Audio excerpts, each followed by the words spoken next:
Hi, I'm Andrew Foster, a clinical professor here at Duke Law School. I'm very pleased to be joined today by Kevin Price, the president and CEO of the North Carolina Institute of Minority Economic Development. Kevin comes to this leadership role from a highly successful and diverse background. He's a veteran, having served in the U.S. Army, an experienced community development professional, having worked in both the nonprofit and for-profit sectors, and since 2006, a leader in the healthcare industry in diversifying procurement practices with Novant Health. Kevin, thanks so much for making the time to be with us. Well, thank you, Andrew. It's my pleasure.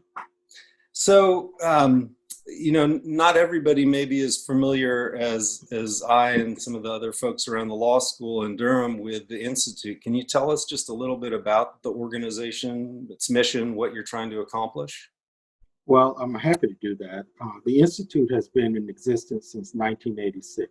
It was founded by Andrea Harris and Lou Myers, who at that time thought there was a lack of voice around economic issues impacting minority businesses, particularly African American and Latino and Native American or indigenous business owners as well. And so the organization was founded to provide a voice and be an advocate in that space and build an asset base of diverse populations through economics.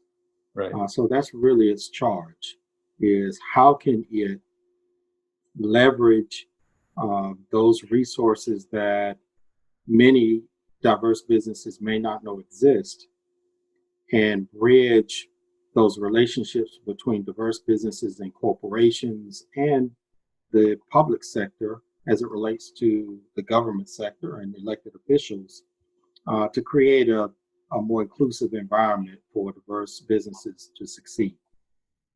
Great. Well, thanks. That's super helpful. And I definitely want to explore a little bit more some specifics about the role of diverse businesses in the economy and in particular the challenges that diverse businesses are facing as a result of the pandemic. But maybe before we go there, one of the things I love about your Zoom background, in addition to the fact that it's, just a lot more attractive than mine, is it gives you a little view into Paris Street, where the Institute's offices are. And as many people probably know, Paris Street is really the heart of Black Wall Street in Durham. But I don't know that everybody's as familiar with what Black Wall Street is and the special role that Durham has in particularly the economic history of Black Americans, and just wondered if you'd say a little about that. Well, it's been a journey just diving deeper into that history and understanding how exciting that history was. And I say was because I think there is some work to be done to get us back to that place. But if you go back to post-Civil War, you had a pretty exciting time during Reconstruction of African Americans starting to build a foothold economically in the country. Right. And as it relates to Durham, there was a small group of business leaders who had the right vision to create several institutions that are important to the Durham economy and to the state and country. And so around the turn of the century, you had several gentlemen who got together to create North Carolina Mutual Insurance Company, which at one time was the largest Black-owned insurance company in the country. Right. And it's interesting because while they relocated to Paris Street around 1906 in the building behind me, which means next year is a big year for us, right? With the building turning 100. It's an amazing time for us, an exciting time. But they weren't the only ones who relocated there. You had Mechanics and Farmers Bank, or you see M&F behind me, who came along with them. So, the way the story has been told to me by several historians with a lot more gray hair than mine is that if you go back to the 20s through the 40s, if you were African American and you needed a sizable loan of $10,000 or more, and you were in the Southeast, you had to go to Durham. Wow. And that's just an astonishing thing to think Yeah. about, that anywhere in the Southeast, including Atlanta, you had to come to Durham. And what was happening along that time through the 20s and all the way through the 40s was Durham was experiencing exponential growth as it relates to African Americans moving to Durham, and their income and the net wealth of African Americans during that time far exceeded anywhere else in the Southeast. Hmm. And so we've gone from that, and that was so tied to the industry at that time was textiles as it relates, well, Sure. produce around, well, no, that wouldn't be considered produce, but tobacco.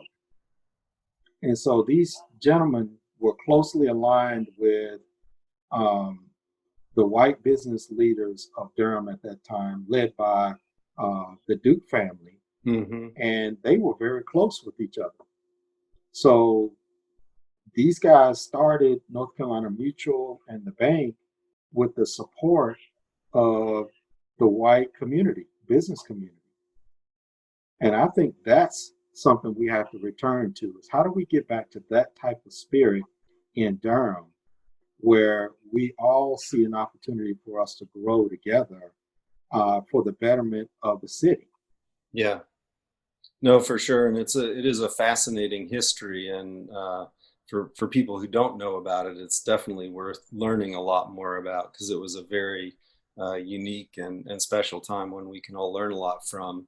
I guess one piece of that story that really jumps out to me that you really highlighted was the fact that, across the Southeast, if you're African American and you needed credit, you had to come to Durham, which says Durham was a special place, but it also highlights the challenges that African American businesses, African American consumers, African American institutions had, and in many cases continue to have, in getting access to credit, right? And so the pandemic has obviously been challenging for all businesses, and in particular small businesses, but for women and diverse businesses in particular, it's been devastating, right? So McKinsey has this report out that if you're a Black-owned business, you're more than twice as likely to fail as a result of the pandemic than a white-owned business. And I know that this is really the heart of what the Institute does, is support diverse businesses. So, from your perspective, what is it that you think, why are diverse businesses more at risk, and what should we be doing to support that sector? Well, I think there are a number of factors that are impacting the why. One is you're still dealing with systemic racism Right. that is built in, that we've got to address. Some of that is, I don't consider it intentional. It is those who are creating policy through their lens. Right. And if you're creating policy through a Caucasian lens where you're twice as likely to succeed, Mm-hmm. to look at the glass from the other perspective, then you generally will create credit policies based on those who are twice as likely to succeed versus Sure. those that are not likely to succeed. And how do we support them? And so that's part of what's occurring. The other part of that, though, is from a diverse business perspective, they tend to start businesses well undercapitalized. Right. So they don't have um, a, you know, generally what I used to tell folks who would come to me when I was a commercial banker is, they would come and say, well, I want to start a business. I need money to finance the business. And I would say, well, how much do you have as skin in this game? And they would say, well, that's why I'm coming to you. I would say, well, no, banks don't generally want to be the only skin in the game. That's not Right. how we play. And so you need to go to your family, You find your own personal financial sources to put money in first and then come back to the bank for some of the risk, shared risk. The challenge with that is for diverse populations, what's that other source of funding? Sure. With the wealth gap, it's really challenging. That's exactly right. And what we're experiencing, and what we've experienced the last 20 years or so, and I think will continue another at least 20 years, is the largest transference of wealth in the country. But that's from a Caucasian perspective. That is not across the board in this country. There's nothing to transfer or a lot less assets to transfer from a diverse population perspective. So we don't have the resources to start a business. Now, what the Washington Post has said is recently they published an article in addition to McKinsey that has said we probably lost somewhere in the neighborhood of 41% of just African American owned businesses since COVID. Right.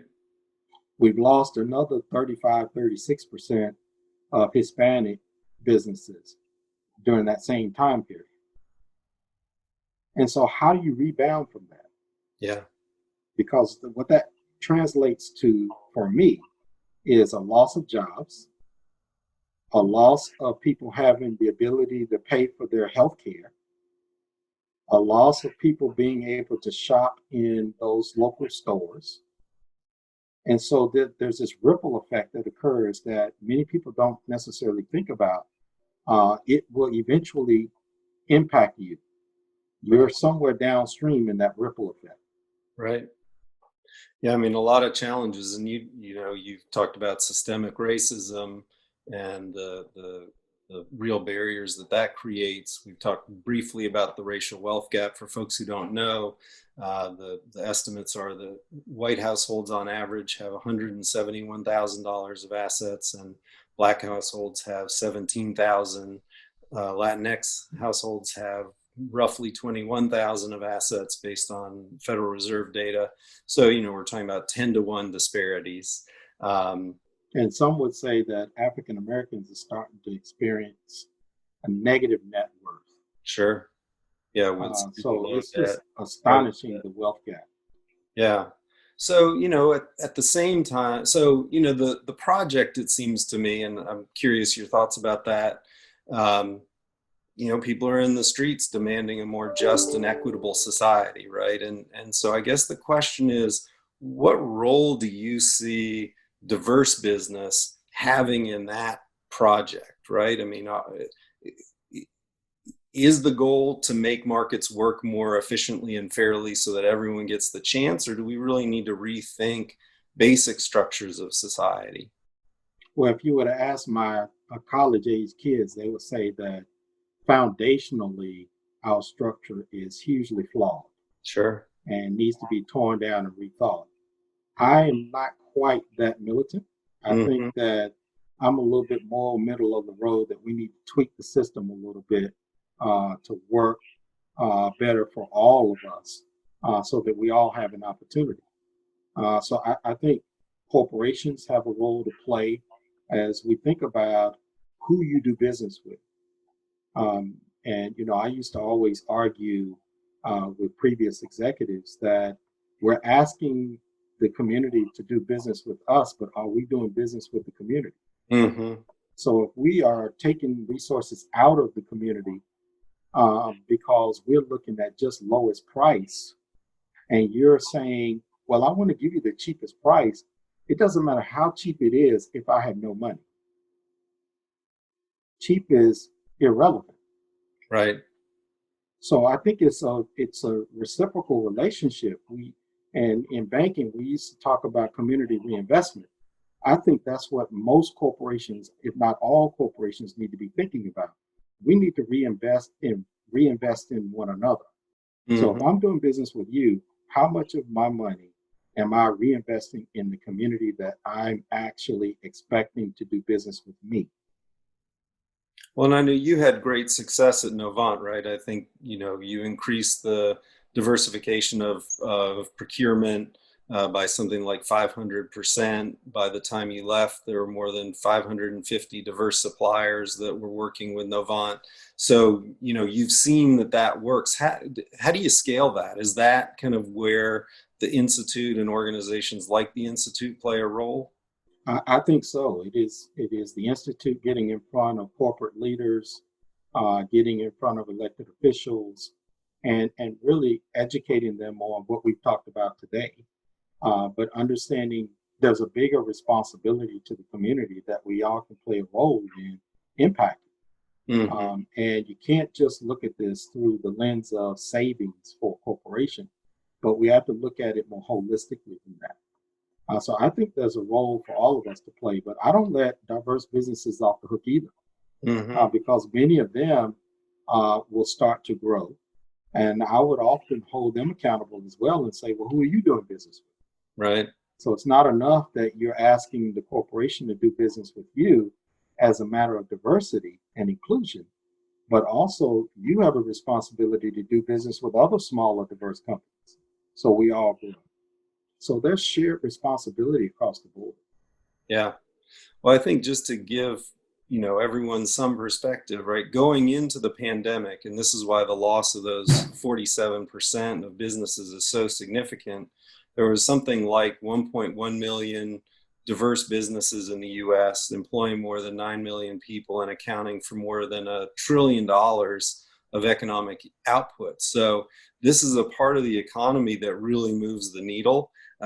Even when you think about a U.S. economy of $22 trillion before the pandemic. So we're just super grateful to you and the Institute and the work that you're doing to strengthen that sector. I know this is a very difficult and challenging time, but the work that you're doing couldn't be more important. Um, I guess just the final question, what you're doing is super hard. I know you came to this work from Novant, where you probably had a lot of resources, and not to say that that job wasn't challenging in its own way, um, but a place where it was probably pretty different, right? And I'm just curious what called you to this work, and how do you sustain yourself in it?